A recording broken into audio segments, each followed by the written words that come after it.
kepada Ananda Imelda, dipersilahkan. A'udzubillahi minasyaitonirrajim.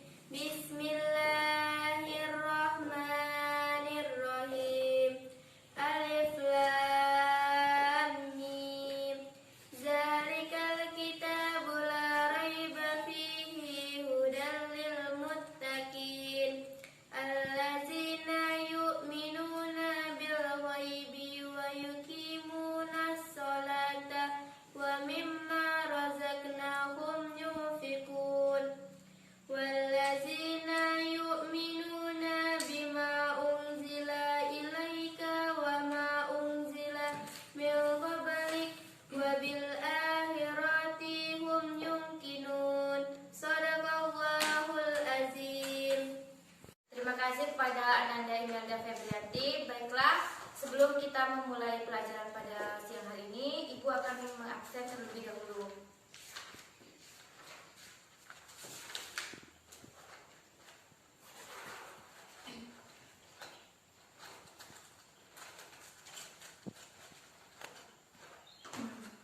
Anggi Herita, hadir Bu. Firka Wulandari, Alfa. Imelda Febrianti, hadir. Mela Safera, hadir. Nabila Rizka Amelia, hadir. Selvia Ramadhani, hadir. Baiklah Nanda, berarti yang tidak hadir pada siang hari ini cuma satu orang. Keterangannya Alfa. Selebihnya hadir semua ya, Ibu. Anda semua pada siang hari ini masih semangat hari ini kita belajar? Masih. Alhamdulillah, walaupun pada siang hari ini kita masuk pada sesi siang, kita masih semangat semuanya untuk terus belajar. Baik, pada pertemuan kali ini kita masuk bab 9 ya Nanda.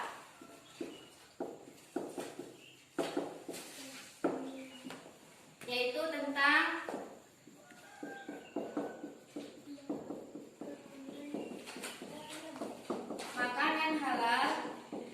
makanan yang halal dan baik.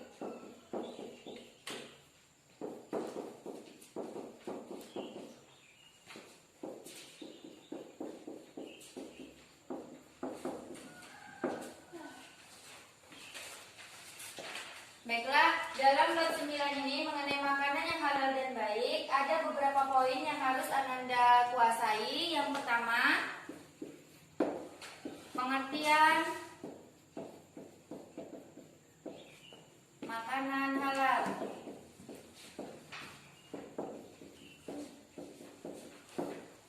Yang kedua, ayat Al-Quran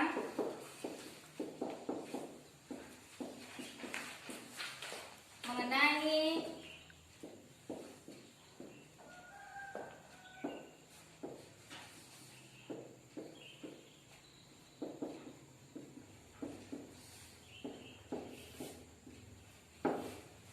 yang ketiga, hadis.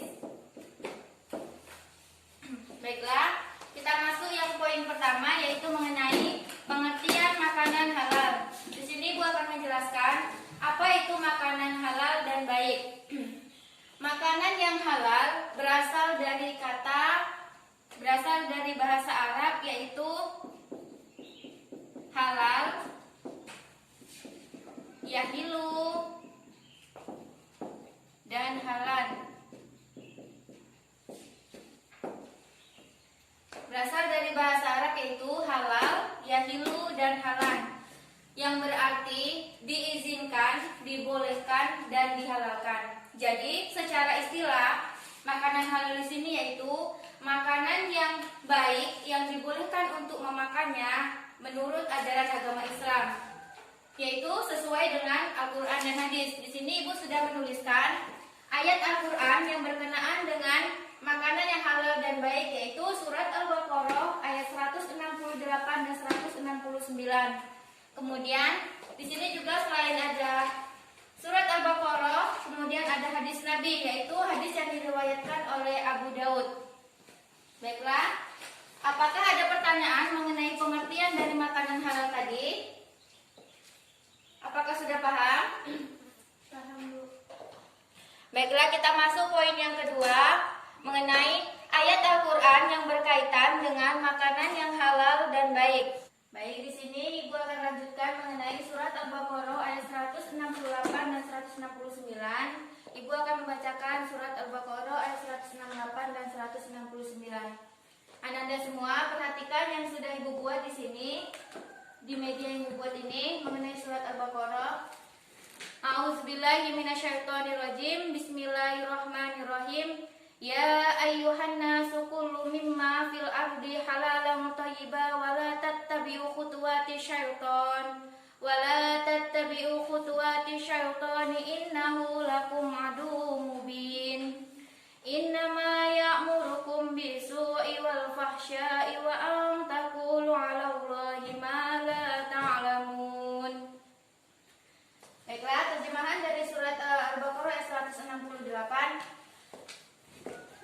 Ya ayyuhan nasu kulu mimma fil ardi halalan thayyiban. Wahai manusia, makanlah dari makanan yang halal yang terdapat di muka bumi. Wala tattabi'u khutuwati syaitan. Janganlah kamu mengikuti langkah-langkah setan. Innahu lakum aduwwum mubin. Sungguh setan itu musuh yang nyata bagimu. Innama ya'murukum bisu'i wal fahsya'i. Sesungguhnya setan itu menyuruh kamu untuk berbuat jahat dan keji. Wa aw taqulu 'ala Allahi ma la ta'lamun. Dan mengatakan apa yang tidak kamu ketahui tentang Allah. Baiklah, sudah Ibu membacakan ayat surat Al-Baqarah ayat 168 dan 169, kemudian sudah Ibu terjemahkan surat tersebut. Ibu ingin dari Ananda semua membaca ulang apa yang sudah Ibu sampaikan mengenai surat Al-Baqarah dan terjemahannya.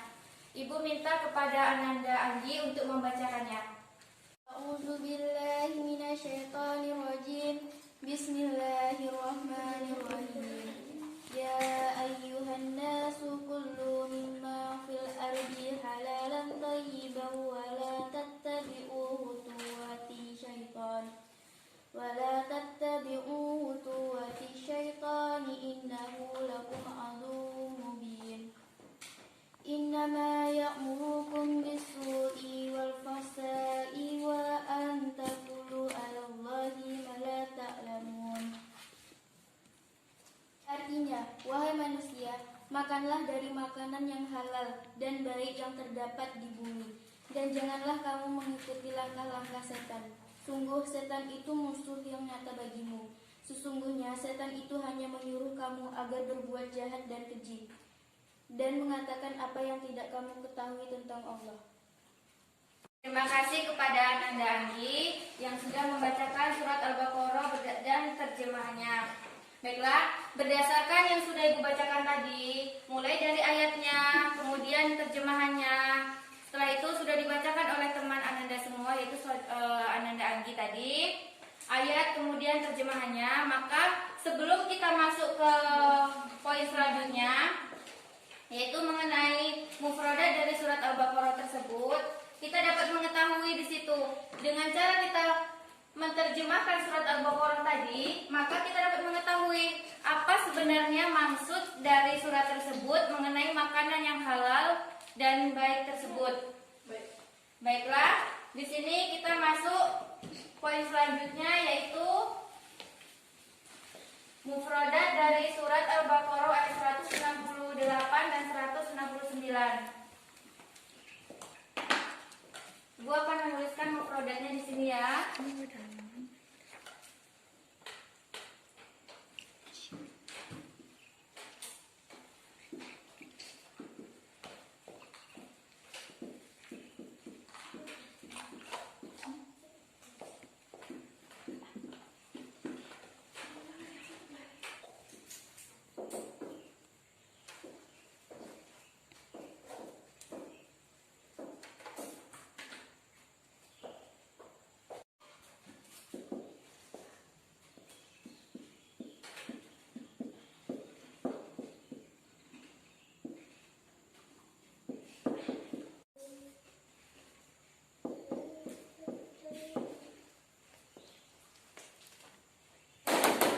Perhatikan Ibu di depan.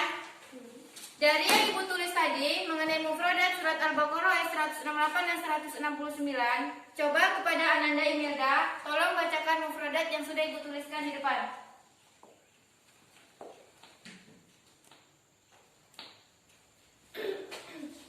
Kullu Makanlah. wala tattabi'u iya Bu, Ya, artinya janganlah kamu mengikuti. coba Ananda Anggi sambung. Khutuwati, ya kan Bu? Ya, artinya Langkah-langkah. lanjutkan. Aduhu, Ya, artinya musuh. lanjut. Mubin, artinya nyata. Lanjutkan, Selfie. Ya amurukum, artinya menyuruhmu. Lanjut. Bis Bisui. bisui, artinya jahat. Lanjutkan. Wal fasai, artinya keji. Oke, baik, kasih kepada Ananda. Dari kita mengetahui ayat, kemudian kita mengetahui terjemahan beserta mufradatnya di sini.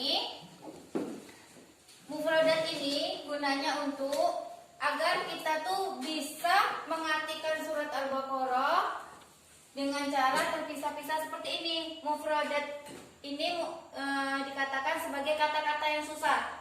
Kata-kata yang susah di dalam surat Al-Baqarah tersebut. Jadi kita bisa mengartikannya dengan tahu arti mufradatnya tadi. Materi selanjutnya yaitu penjelasan dari surat Al-Baqarah ayat 186 dan 168 dan 169. Dalam surat Al-Baqarah ayat 168 terdapat kata seruan yaitu ya ayuhan nas, yang artinya wahai manusia.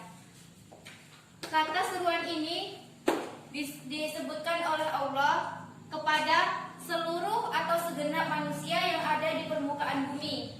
Untuk apa? Dalam surat Al-Baqarah ini Allah menjelaskan menyuruh manusia untuk memakan makanan yang halal dan baik. Yang dikatakan dalam surat Al-Baqarah, makanan yang halal dan baik di sini adalah makanan yang sesuai dengan ajaran agama Islam, yang sesuai dengan agama Islam. Kemudian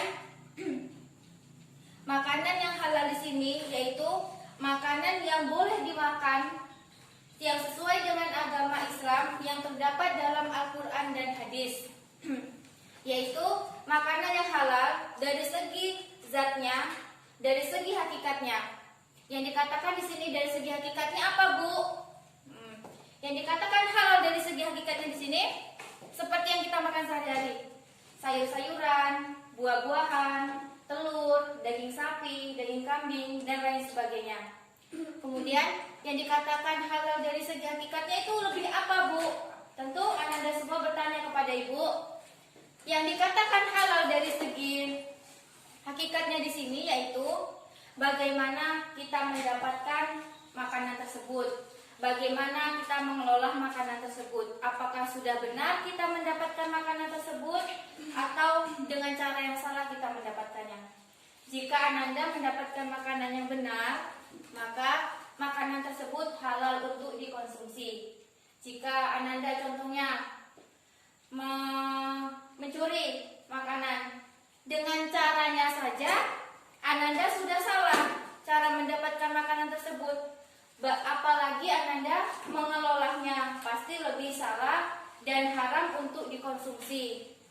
Maka oleh sebab itu kita harus mencari makanan yang lebih halal. Agar apa? Agar bermanfaat dalam diri kita. Kalau kita makan yang haram, tentu kita sering sakit, pasti itu. Tetapi kalau kita makan yang halal, kemudian mendapatkannya dengan cara yang halal, pasti kita insya Allah akan terhindar dari penyakit. Selanjutnya, pada surat Al-Baqarah pada surat ini lebih ditegaskan lagi. Apa yang ditegaskan di sini, Bu? Nah, yang pertama, pada surat itu setan itu selalu menyeru kepada manusia. Apa yang disuruh oleh setan? Agar manusia itu selalu berbuat apa? Selalu berbuat ini. Bisu'i, selalu berbuat kejahatan. Wal fahsya'i, selalu berbuat keji. Dan mungkar, itulah yang diserukan oleh setan kepada manusia sampai pada saat sekarang ini. Kemudian pada surat ini juga dan pada ayat 168 ini, setan itu selalu menyeru kepada manusia agar manusia itu tidak beriman kepada Allah. Contohnya apa? Ya tadi, manusia itu dihasut, jangan makan itu. Kita ngambilnya dengan cara mencuri saja, jangan dengan cara yang halal. Akhirnya makanan tersebut berubah menjadi haram. Dan manusia di situ apa? Ingkar kepada Allah, karena Allah menyuruh makan dengan makanan yang halal, bukan makanan yang haram. Kemudian kaitannya juga sangat erat pada surat Al-Baqarah ini ayat 169 sangat berkaitan dengan surat Al-Baqarah ayat 168. Apa kaitannya, Bu? Pada surat Al-Baqarah 169 ini, di situ kaitannya itu di mana manusia itu selalu dibujuk dan terus dibujuk oleh setan dalam hal makanan. Bagaimana cara mendapatkannya, bagaimana cara mengkonsumsinya, itulah yang dibujuk oleh setan kepada manusia. Contohnya, Ibu beri contoh di sini, saudara Anggi, Ananda Anggi ya. Di sini Anggi itu lapar, kemudian Anggi itu mencuri. Itu kira-kira makanan tersebut halal atau haram? Ibu tanya. Haram. Karena apa? Karena apa makanan tersebut bisa menjadi haram? Nah, itu tadi, itulah yang dihasut oleh setan. Karena setan itu selalu masuk manusia. Untuk apa? Dalam hal makanan dalam surat ini. Dan akhirnya manusia itu ingkarlah kepada Allah karena tadi manusia mengikuti asutan setan. Baiklah, itu tadi mengenai ayat Al-Quran, kemudian terjemahannya, mufradat, kemudian penjelasannya. Apakah dari Ananda semua ada yang ingin ditanyakan kepada Ibu mengenai materi tadi? Jika ada yang ingin bertanya, disilahkan. Ibu kasih waktu 2 menit untuk memahami materinya terlebih dahulu. Jika ada yang kurang paham, Bu, ini apa Bu? Kok bisa kayak gini? Bu, ini gimana Bu? Ada kemarin tuh saya melihat orang di sana tuh kayak gini loh Bu. Itu hukumnya apa Bu? Nah, coba Ananda pahami dulu materi yang Ibu berikan tadi. Baiklah, di sini Ibu akan melanjutkan mengenai hadis yang diriwayatkan oleh Abu Dawud. Al-Miqdam bin Ma'di Karib an Rasulullah sallallahu alaihi wasallam qala ala la yahillu dzunnabi minasibai walal himarul ahli walal qatatu mimmali muahhidin ila ayastagni anha wa ayyuma rajulin dhafafa man falam yaqruhu fa inna lahu ayyuqibahum bimithli qirah. Yang artinya dari Al-Miqdam bin Ma'di Karib dari Rasulullah, beliau berkata, ketahuilah tidak halal hewan buas yang memiliki taring, keledai zina, barang temuan dari harta orang kafir mu'ahad yang sedang mengadakan perjanjian dengan negara Islam. Dan siapapun laki-laki yang bertamu kepada suatu kaum dan mereka tidak memberi jamuan kepada laki-laki tersebut, maka baginya untuk minta ganti yang seperti apa jamuan untuk dia. Baiklah, di sini mengenai hadis yang sudah dibacakan, kemudian terjemahannya, terdapat beberapa mufradat dari hadis tersebut. Di sini gua akan menuliskan kembali mufradat dari hadis yang diriwayatkan oleh Abu Daud.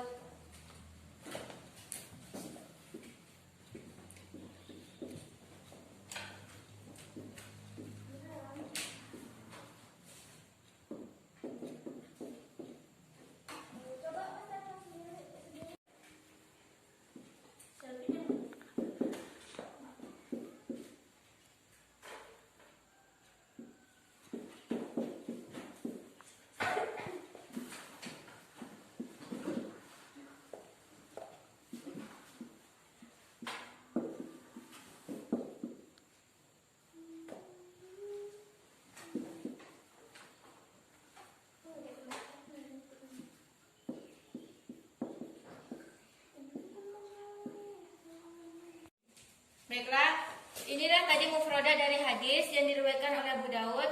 Sekarang ikuti ibu membacanya.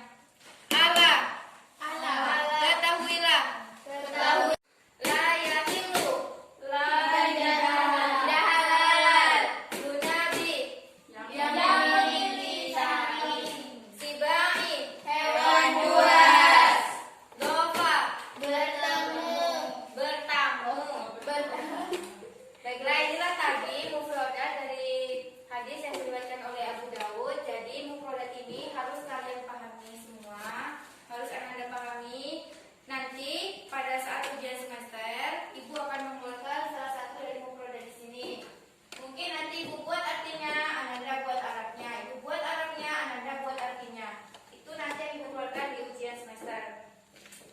Baik, setelah ibu memberikan mufradat, di sini ibu akan menjelaskan apa sih bu maksud dari hadis yang diriwayatkan oleh Abu Daud ini. Kan gitu, tentu pertanyaannya seperti itu lagi. Baiklah, hadis yang diriwayatkan oleh Abu Daud ini di sini hadis ini menunjukkan apa itu ciri-ciri, apa itu karakteristik dari hadis tersebut, yaitu ciri-ciri dan karakteristik mengenai makanan dan hewan yang tidak halal untuk dikonsumsi. Yang pertama tadi ada hewan yang bertaring, kemudian keledai Cina, setelah itu barang temuan dari harta orang kafir. Jadi yang dikatakan di sini mengenai hewan buas yang bertaring itu contohnya seperti apa? Apakah? Ya, yang lain ada yang tahu? Selain hewan buas yang memiliki taring tidak boleh dikonsumsi, kemudian dagingnya tidak boleh diperjualbelikan. Karena apa? Dagingnya itu tidak memberikan manfaat kepada orang banyak atau kepada manusia yang ada di muka bumi. Selanjutnya yaitu ada barang temuan dari harta orang kafir. Jika orang tersebut masih membutuhkan harta tersebut, maka barang tersebut haram untuk kita miliki. Tetapi jika orang tersebut sudah tidak membutuhkannya lagi, maka kita boleh halal untuk memakannya. Baiklah, tadi dalam hadis yang diriwayatkan oleh Abu Daud tadi dijelaskan bahwa hewan yang bertaring tidak boleh dikonsumsi karena dia hukumnya berubah menjadi haram. Jadi selain dia haram, dia juga tidak dapat mendatangkan manfaat bagi diri kita. Di sini gue contohkan. Seandainya ada dari salah satu dari Ananda yang pergi ke hutan.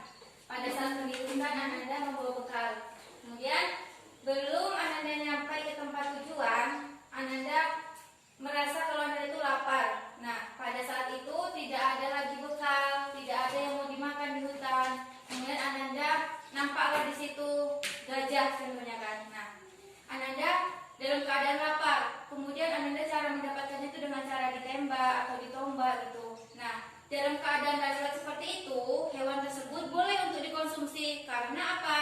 Karena pada saat itu Ananda dalam keadaan lapar, tidak ada bekal lagi yang untuk dimakan, dan di sekitar hutan itu tidak ada lagi yang untuk dikonsumsi. Jadi mengkonsumsi hewan yang memiliki taring tadi dikatakan halal apabila kita dalam keadaan darurat. Baik, itulah materi kita pada siang hari ini, siang menjelang sore Ananda.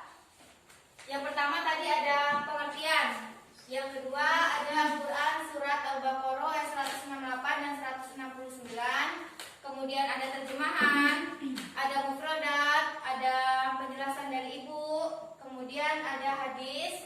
Setelah hadis ada mufradatnya juga, ada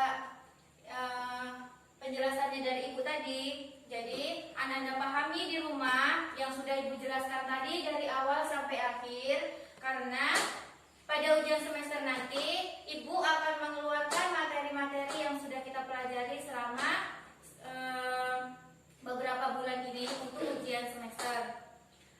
Untuk mempersingkat waktu kita, apakah ada yang ingin ditanyakan lagi dari Ananda mengenai materi kita pada siang hari ini? Apakah sudah paham semua? Yakin paham? Yes. Yakin? Yakin. Kalau ibu tanya suruh membacakan ayat kembali, paham?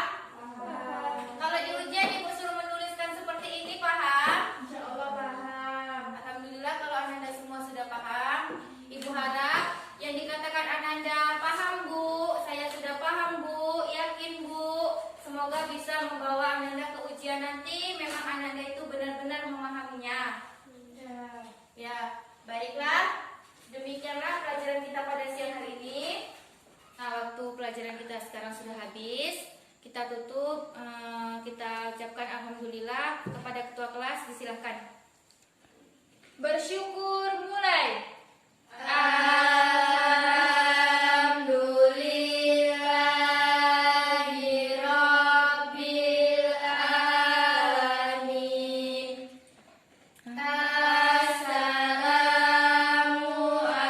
Assalamualaikum warahmatullahi wabarakatuh. Waalaikumsalam warahmatullahi wabarakatuh. Baik, pada akhirnya semua dipersilakan untuk pulang. Tidak ada lagi yang pergi kemana-mana karena sekarang kita harus menjaga kesehatan kita. Bagi Ananda, Ibu permisi terlebih dahulu ya.